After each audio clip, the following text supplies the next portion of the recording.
Hello students, I am Aarti Kaushik from SV Law Academy. Welcome back my YouTube channel. Today we will discuss kinds of law. चलिए start करते हैं. Okay तो यहाँ पे देखिए, वैसे तो लॉज कई टाइप के होते हैं, जैसे constitutional laws, natural laws, human laws या और भी बहुत सारे होते हैं, इंटरनेशनल लॉज.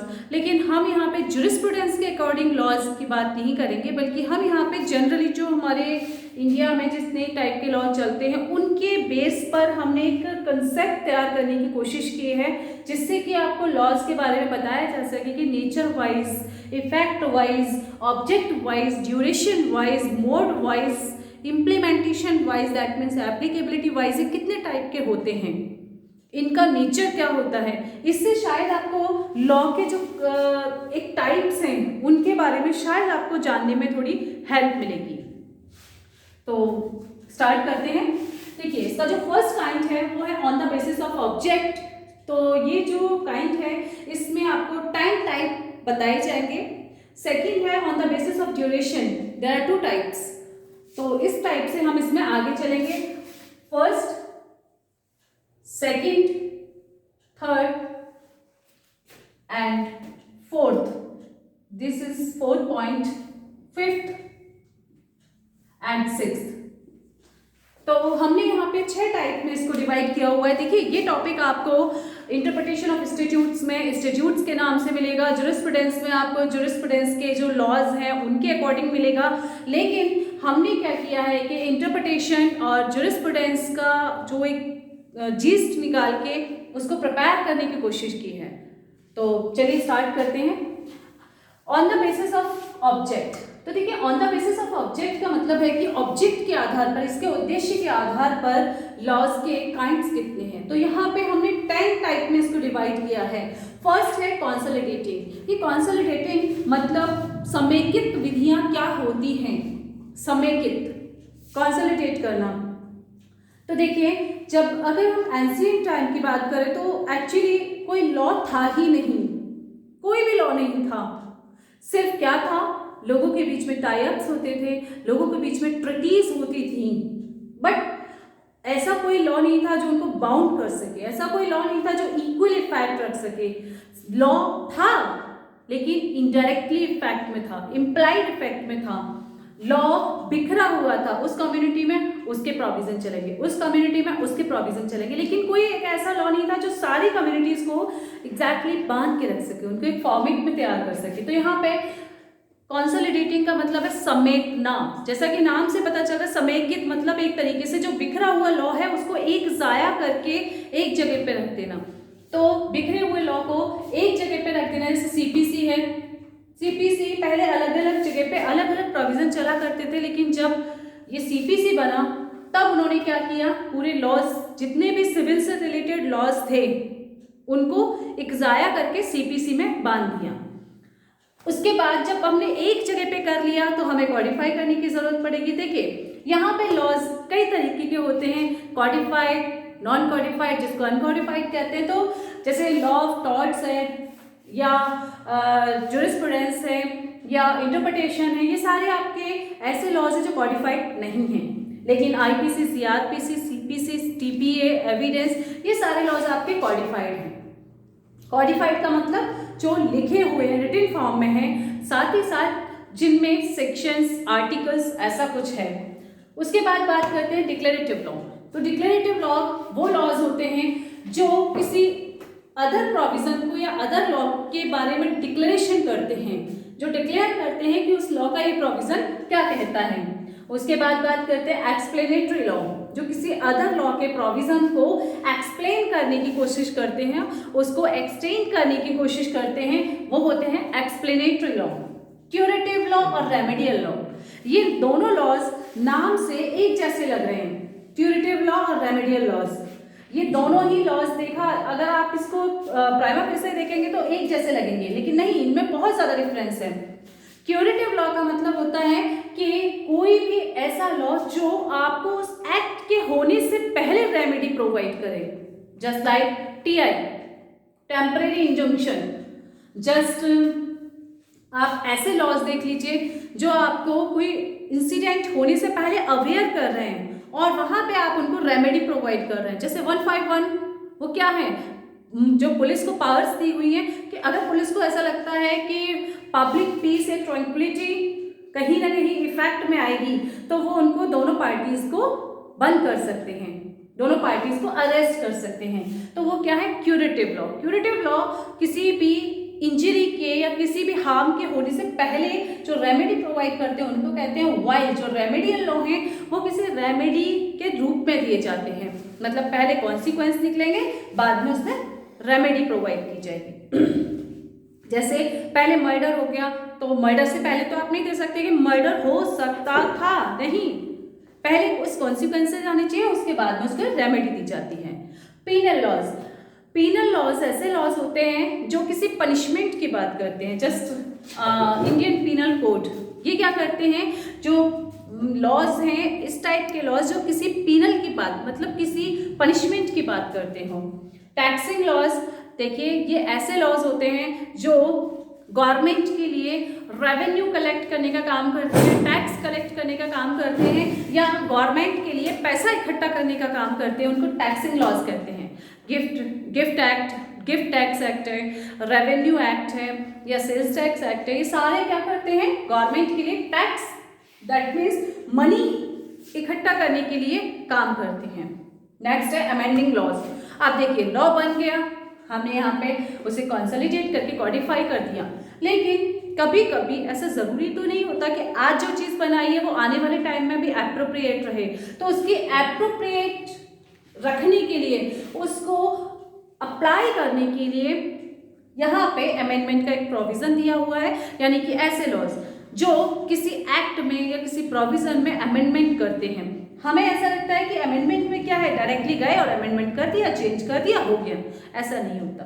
वहाँ पे हमें एक लॉ बनाना पड़ता है जिसको हम अमेंडिंग लॉ कहते हैं। आपने गाइस सीआरपीसी में देखा होगा या आपने कॉन्स्टिट्यूशन ऑफ इंडिया के जो जितने भी वो हुए हैं, अमेंडमेंट्स हुए हैं, उनमें देखा होगा, तो वहाँ पे एक ईयर के नाम से उन अमेंडमेंट एक्ट्स को जाना जाता है। तो ये अमेंडिंग लॉज होते हैं, और अमेंडमेंट जो भी होते हैं किसी भी प्रोविजन में, वो हमेशा एक लॉ प्रिपेयर किया जाता है, अमेंडिंग लॉ, और उसके थ्रू उसमें अमेंडमेंट्स होते हैं। रिपीलिंग लॉज, रिपीलिंग लॉज जो होते हैं, जब आप बैरक खोलेंगे तो बैरक का ज़्यादातर लास्ट सेक्शन या सेकेंड लास्ट या रेयरली कभी कभी पहले भी हो जाता है, लेकिन ये most of time last section या सेकेंड लास्ट या थर्ड लास्ट सेक्शन आपको मिलेगा जिसमें ये रिपीलिंग प्रोविजन बताया जाता है कि इस लॉ ने किस लॉ को हटाया, मतलब इस वाले लॉ के आने से पहले कौन सा लॉ इफेक्ट में था और इस लॉ के आने की वजह से उस लॉ को हटा दिया गया, तो उस लॉ का नाम बताया जाता है। तो यहाँ पे जो रिपीलिंग लॉज होते हैं जो किसी लॉ को रिपील करने का काम करते हैं। चलिए अब बात करते हैं on the basis of duration. On the basis of duration का मतलब है कि कुछ लॉज ऐसे होते हैं जो ड्यूरेशन के आधार पर हम जिनको डिवाइड करते हैं, जैसे टेम्परेरी या फिर परमानेंट। टेम्परेरी लॉज ऐसे लॉज होते हैं जो अप्लाई होते टाइम, जिनमें ये बता दिया जाता है कि ये लॉ इतने दिन तक काम करेगा, जैसे इमरजेंसी के तौर पे आए हुए लॉ, ये जब कोविड आया था उस टाइम पे काफ़ी लॉज बनाए गए थे, काफ़ी चीज़ें बताई गई थी, लेकिन क्या वो परमानेंटली चलेंगी? नहीं, वो चीज़ें केवल तब तक चलेंगी जब तक लॉकडाउन रहेगा, वो चीज़ें केवल तब तक चलेंगी जब तक ये जो पैंडेमिक है ये रहेगा। जैसे ही ये सिचुएशन आएगी वापस से वो अपने इफेक्ट में आ जाएगी, जैसे ही सिचुएशन खत्म हुई वो चीज़ें वहीं की वहीं खत्म हो जाएंगी। दैट मीन्स टेम्परेरी लॉज ऐसे लॉज होते हैं जिनकी इम्प्लीमेंटेशन के टाइम पे, दैट मीन्स एप्लीकेबिलिटी के टाइम पे ये बता दिया जाता है कि उनका एक्सपायरेशन पीरियड कब है, कब उनको एक्सपायर होना है। वाइल जो परमानेंट लॉज होते हैं, ये परमानेंट लॉज ऐसे लॉज होते हैं जिनका कोई पीरियड नहीं होता, एक्चुअली फिक्स टाइम नहीं होता, हो सकता है वो कल खत्म हो जाए, जब उनकी ज़रूरत महसूस ना हो तो वो रिपील हो जाए, या हो सकता है कि वो आने वाले 100 साल 200 साल 300 साल चलते रहें। आईपीसी देखिए ना कितने साल हो गए, वो बात अलग है कि उसमें अमेंडमेंट्स हुए हैं, लेकिन आज भी वो रन कर रही है, आज भी चल रही है। ये क्या है? परमानेंट लॉज, यानी कि जिनके एप्लीकेबल करते टाइम उनके बारे में ये ना पता हो कि वो कब एक्सपायर होंगे, कब उनको हटाया जाएगा। चलिए, on the basis of applicability, देखिए एप्लीकेबिलिटी के आधार पर जो हमने लॉज को डिवाइड किया है वो दो तरीके के हैं। एक तो पब्लिक लॉज जो पब्लिकली सब पे एप्लीकेबल होते हैं। आर्टिकल 14 जो हम अभी जब हमने लास्ट वीडियो अपना बनाया था तो हमने आपको बताया था कि लॉ क्या होता है, और वहाँ पे मैंने आपको आर्टिकल 14 के बारे में भी बताया था कि किस तरीके से हम लॉ की डेफिनेशन में आर्टिकल 14 को कनेक्ट कर सकते हैं। तो यहाँ पे जो पब्लिक लॉ है ये क्या है, आर्टिकल 14 कहीं ना कहीं अप्रोच कर रहा है। तो ये पब्लिक लॉ मतलब जो सब पे एक जैसे एप्लीकेबल होते हैं, हिंदू, मुस्लिम या कोई अदर कास्ट, या हिंदुओं की भी जो सब कास्ट है उन पर कोई इफेक्ट नहीं पड़ता कि ये सामने वाला क्या है, अक्यूज क्या है, प्रोसिक्यूशन क्या है बाय कास्ट। वाइल जो प्राइवेट लॉज होते हैं ये हमने इनको दो पार्ट्स में डिवाइड कर दिया है, एक लोकल लॉज के रूप में काम करते हैं और एक पर्सनल लॉज के बारे में रूप में काम करते हैं। लोकल लॉज दैट मीन्स जो किसी टेरिटोरियल इफेक्ट रखते हों, यानी कि ये लॉज कैसे होते हैं जो टेरिटोरियल इफेक्ट रखते हैं, स्थानीय क्षेत्राधिकार रखते हैं, जैसे Rajasthan rent control, Rajasthan revenue, Rajasthan tenancy act, जैसे UP ZLR, UP rent control, MP rent control accommodation act. तो इस टाइप से ये क्या है, ये लोकल लॉज जो लोकल इफेक्ट रखते हैं, यानी कि उसी टेरिटरीज में उसी टेरिटोरियल इफेक्ट के साथ इम्प्लीमेंटेशन होता है। क्या आप यूपी के लॉ को यहाँ अप्लाई कर सकते हैं? नेवर। तो ये टेरिटोरियल इफेक्ट रखता है। वाइल जो पर्सनल लॉज होते हैं, ये पर्सनल लॉज क्या होते हैं कि जो पर्सन टू पर्सन डिपेंड करते हैं, जैसे हिंदू लॉ, मुस्लिम लॉ, क्रिश्चियन लॉ एक्सेट्रा। ये क्या करते हैं, हिंदू है तो हिंदू लॉ अप्लाई कर दीजिए, मुस्लिम है मुस्लिम लॉ अप्लाई कर दीजिए। ये पर्सनली अप्लाई होते हैं, पर्सन टू पर्सन ये फॉलो करते हैं। ये पर्सन यहाँ जा रहा है, इसको ये वाला लॉ फॉलो करेगा। I next, on the basis of nature. तो देखिए नेचर के आधार पर जो लॉज होते हैं वो दो तरीके के होते हैं मेनली। ऐसे तो अदर भी हैं जैसे फैमिली लॉ, वैसे इसको सिविल लॉ में ही रखा जाता है, लेकिन फिर भी हमने सुविधा की दृष्टि से इसको डिवाइड कर दिया। फैमिली लॉ है या अदरवाइज कोई लॉ है जो स्पेशल लॉ की कैटेगरी में आता है, लेकिन उनका भी एक नेचर तो होता है, चाहे तो सिविल हो चाहे तो क्रिमिनल हो।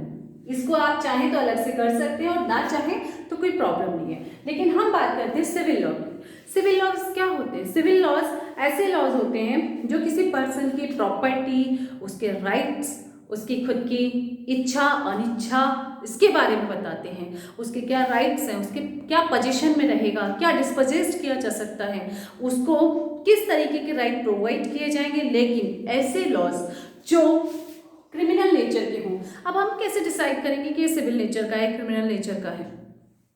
तो यहाँ पे क्रिमिनल लॉज वो लॉज होते हैं जो ऑफेंस, पनिशमेंट, ऑफेंस का प्रोसीजर या किसी पर्सन के राइट्स का वायलेशन, वो भी कौन से राइट्स, फंडामेंटल राइट्स का वायलेशन हो रहा है यहाँ पे, या फिर जहाँ पे किसी के ह्यूमन राइट्स को सप्रेस किया जा रहा है, तो ऐसे लॉज क्या होते हैं? क्रिमिनल लॉज होते हैं, यानी कि जिनमें क्राइम जैसा कुछ होता है। तो इस टाइप के लॉज को हम डिवाइड करते हैं दो टाइप में। अब बात करते हैं सिविल लॉज के भी टू टाइप्स होते हैं, substantive law and procedure law. Same as substantive law and procedure law, criminal law के भी दो ही टाइप होते हैं। अब हम डिवाइड कैसे करेंगे, हम डिसाइड कैसे करेंगे कि सब्सटेंटिव है, हम कैसे डिसाइड करेंगे कि प्रोसीजरल है? देखिए जैसे आपसे मैं पूछूं सीआरपीसी क्या है, तो आप टॉप लाइन शू कंपनी प्राइवेट लिमिटेड का केस देकर के मुझे बोलेंगे कि मैम उस केस में बोला है। नानी गोपाल मित्रा का केस देकर के आप बोलेंगे मैम उसमें बोला है कि ये प्रोसीजरल लॉ है। ठीक है, मैं भी मान लूंगी हाँ बोला है। सीआरपीसी पे के बारे में आपसे पूछा जाएगा तो आप बोलोगे मैम उसमें आप जाके देखिए वहां पे बोल रखा है कि ये क्या है, प्रोसीजर लॉ है। ओके, बोल रखा है, लेकिन अगर मैं कोई आपको नया टॉपिक दे के बोलूँ, नया सब्जेक्ट दे के बोलूँ और बताओ पूछूं कि बताइए सब्सटेंटिव है या प्रोसीजर है, तो आप नहीं बता पाएंगे। इसके लिए हमें दो चीजें देखनी होगी। देखिए सब्सटेंटिव लॉ वो लॉ होते हैं जो किसी राइट, ड्यूटी या ऑब्लिगेशन दैट मीन्स बाध्यता, या लाइबिलिटी दैट मीन्स दायित्व, या फिर किसी पर्सन के कोई पर्सनल राइट्स की बात करते हैं, उनके बारे में जो बताता है या किसी प्रॉपर्टी के बारे में बताता है, या उनकी केवल ये बताता है कि ये चीज़ है क्या, उनका ओरिजिनेशन क्या है और कब वो चीज़ कंप्लीट हो जाती है, दैट मीन्स उनकी डेफिनेशन बताता है, तो वो क्या होता है, सब्सटेंटिव लॉ होता है। यानी कि अगर हम इनडायरेक्टली देखें, सब प्रोसीजर सिविल और क्रिमिनल दोनों को मिलाकर के देखें, तो मैं यहाँ सब्सटेंटिव की एक ही डेफिनेशन दूंगी जो शायद आपको आगे जाके क्लियर कर दे। इसको आप सिविल और क्रिमिनल में डिवाइड ना करते हुए हम सब्सटेंटिव की एक डेफिनेशन लेते हैं। क्या सब्सटेंटिव की डेफिनेशन हम ये लेते हैं कि जो राइट्स, ड्यूटीज, लाइबिलिटीज या ऑफेंस या उनके पनिशमेंट के बारे में बात करता है, वो सब्सटेंटिव लॉ होता है। वाई प्रोसीजर लॉ क्या होता है, प्रोसीजर लॉ वो लॉ होता है, तो इसके लिए हमें 3 रूल याद करने पड़ेंगे। पहला रूल क्या, फर्स्ट रूल जो हमें बताता है कि जो प्रक्रिया के बारे में बात करता है, प्रोसीजर के बारे में बात करता है, ठीक है, ये तो हमें वैसे भी पता है। तो सेकंड थ्योरी हमें क्या अप्लाई करनी है, जो एविडेंस कैसे प्रोड्यूस करने हैं, क्या करना है, कौन से एविडेंस एडमिसिबल होंगे, कौन से नहीं होंगे, इसके बारे में बात करता है, दैट मीन्स एविडेंस लॉ।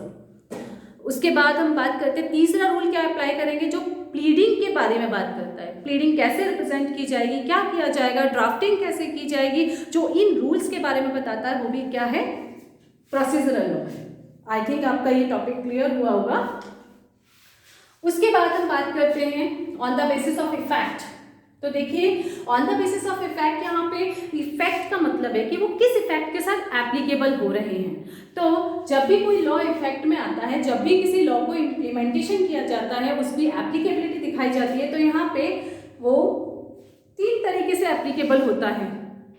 जब भी प्रेसिडेंट के पास या गवर्नर के पास लॉ जाता है तो उसमें ये बताया जाता है कि कब एप्लीकेबल होगा, क्या वो रेट्रोस्पेक्टिव इफेक्ट से एप्लीकेबल होगा, प्रेजेंटिव इफेक्ट से एप्लीकेबल होगा या प्रोस्पेक्टिव इफेक्ट से एप्लीकेबल होगा। रेट्रोस्पेक्टिव आर्टिकल 13 कॉन्स्टिट्यूशन, वहां पे ये बताया है, देखिए आप किसी भी लॉ को रेट्रोस्पेक्टिव इफेक्ट से एप्लीकेबल नहीं कर सकते। क्यों? क्योंकि नेचुरल जस्टिस के अगेंस्ट है। ये जो रेट्रोस्पेक्टिव इफेक्ट है ये काफ़ी इंपॉर्टेंट है आपके एग्जाम की दृष्टि से, तो इसको मैं आपको किसी वीडियो में ये चीज़ ज़रूर बताऊंगी कि ये क्या है और इसके एक्सेप्शंस क्या हैं। इसके 4 एक्सेप्शन हैं जो हम कभी किसी वीडियो में डिस्कस करेंगे। तो रेट्रोस्पेक्टिव एक्ट का मतलब क्या है, एक तरीके से अगर जनरल लैंग्वेज में मैं बात करूँ तो पास्ट टाइम से उसको एप्लीकेबल कर देना। कोई चीज़ जो आज बनी उसको मैंने बैक डेट से जाके एप्लीकेबल कर दिया, वो रेट्रोस्पेक्टिव इफेक्ट है। लेकिन लॉ आपसे एक्सपेक्ट करता है कि आप किसी भी प्रोविजन को, किसी भी रूल को रेट्रोस्पेक्टिव इफेक्ट से एप्लीकेबल मत करो, नेचुरल जस्टिस के अगेंस्ट है। यही चीज आपका आर्टिकल 20 क्लॉज 1 भी कहता है, एक्स पोस्ट फैक्टो। ठीक है, इसके बारे में अभी हम इतना ही बात करेंगे, लेकिन फिर भी किसी वीडियो में मैं इस बात को जरूर बताऊंगी कि इसके क्या क्या एक्सेप्शन है और कब हम इसको रेट्रोस्पेक्टिव इफेक्ट से एप्लीकेबल कर सकते हैं। रेट्रोस्पेक्टिव इफेक्ट मतलब पास्ट डेट में जाके एप्लीकेबल कर देना। जैसे आपका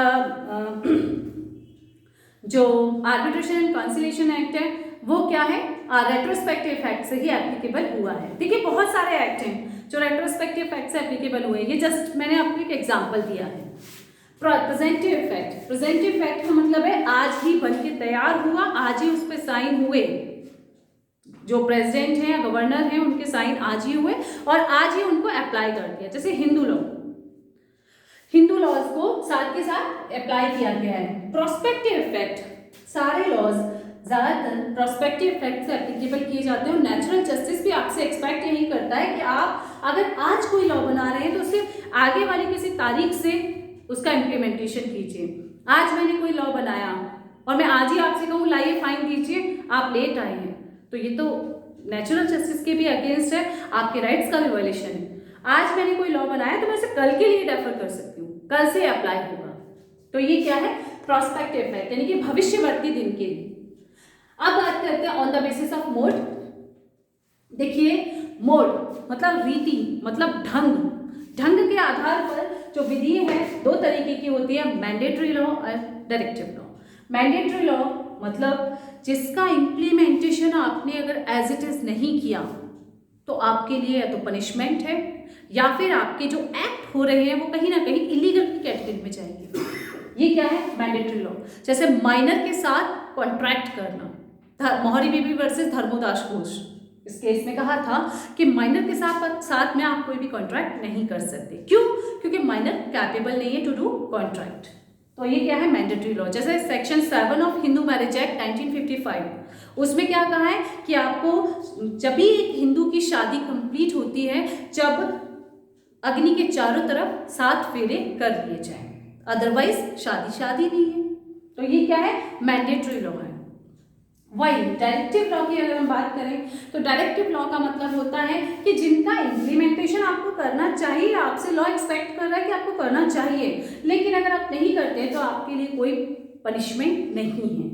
जैसे section 8 of Hindu marriage act 1955, उसमें ये कहा हुआ है कि देखिए आप रजिस्ट्रेशन करवा लीजिए, इवन दो वहाँ पे जो क्लॉज है उसमें स्टेट गवर्नमेंट को पावर दे रखी है कि अगर वो मैंडेटरी करती हैं तो वो 25 रुपीज़ का उसमें फाइन इम्पोज कर सकती हैं वहाँ पे पार्टीज पे, लेकिन वो अभी भी क्या है? डायरेक्टिव है। आप चाहें उसको करें रजिस्टर्ड और आप चाहें तो ना करें। अगर आप शादी को रजिस्टर्ड नहीं करते तो इसका मतलब ये नहीं कि वो शादी आपकी इलीगल है। तो ये क्या है? डायरेक्टिव प्रोविजन है। मैंडेटरी और डायरेक्टिव प्रोविजन को कभी अगर आपने हिंदू लॉ में मिताक्षरा और दाय भाग पढ़ा हो तो वहाँ से आप इजीली इसको कंसेप्ट को क्लियर कर सकते हैं। कभी अगर ऐसा टाइम आया तो डेफिनेटली मैं वहाँ पे इन दोनों टॉपिक को आपको क्लियर करवाऊंगी हिंदू लॉ के थ्रू। तो गाइस ये आपका टॉपिक था काइंड्स ऑफ लॉ। अगर आपको ये वीडियो पसंद आया हो तो इसको सब्सक्राइब करें और कमेंट बॉक्स में जाके मुझे कमेंट करके बताएं कि अगर इसमें कोई आपको एडवाइस देनी है या आप कोई सजेशन देना चाहते हैं या आप कुछ पूछना चाहते हैं, आपकी अगर कोई क्वेरी है तो वो बताएं। इसको लाइक करें और जितना हो सके उसको शेयर करें। Thank you guys.